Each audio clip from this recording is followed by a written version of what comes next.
Hi friends, welcome back to Chethumana vlogs in ಕನ್ನಡಗೆ. ಎಲ್ಲರಿಗೂ ದೀಪಾವಳಿ ಹಬ್ಬದ ಆರ್ಥಿಕ ಶುಭಾಶಯಗಳು. ನಾವು ಚೆನ್ನಾಗೇ ಮಾಡ್ತಿದ್ದೀವಿ, ನೀವು ಚೆನ್ನಾಗೇ ಮಾಡ್ತಿದ್ದೀರಾ ಅಂತ ನಾನು ಅಂದ್ಕೊಂಡಿದ್ದೀನಿ.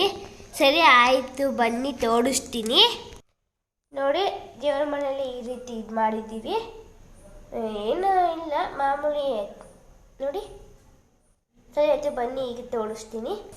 ನೋಡಿ ಫ್ರೆಂಡ್ಸ್, ಸ್ಟಾರ್ಟಿಂಗ್ ಬರ್ತಾ 2 ಕ್ಯಾಂಡಲ್ಸ್ ಹಚ್ಚಿದ್ದೀವಿ. ನೋಡಿ ಇಲ್ಲಿ,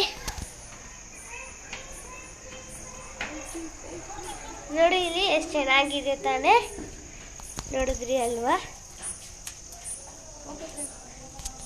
ನೋಡಿ ಈ ರೀತಿ ಇದೆ. ದೀಪಾವಳಿ ಹಬ್ಬದ ಆರ್ಥಿಕ ಶುಭಾಶಯಗಳು ಫ್ರೆಂಡ್ಸ್. ಸರಿ ಆಯಿತು ಫ್ರೆಂಡ್ಸ್, ನಾಳೆ ಸಿಗೋಣ. ನಮ್ಮ ಚಾನಲ್ಗೆ ಲೈಕ್ ಮಾಡಿ, ಸಬ್ಸ್ಕ್ರೈಬ್ ಮಾಡಿ, ಶೇರ್ ಮಾಡಿ, ಹಾಗೆ ಪಕ್ಕದಲ್ಲಿರೋ ಬೆಲ್ಲ ಒತ್ತಿರಿ. ಸರಿ ಆಯಿತು ಫ್ರೆಂಡ್ಸ್, ಬಾಯ್ ಬಾಯ್.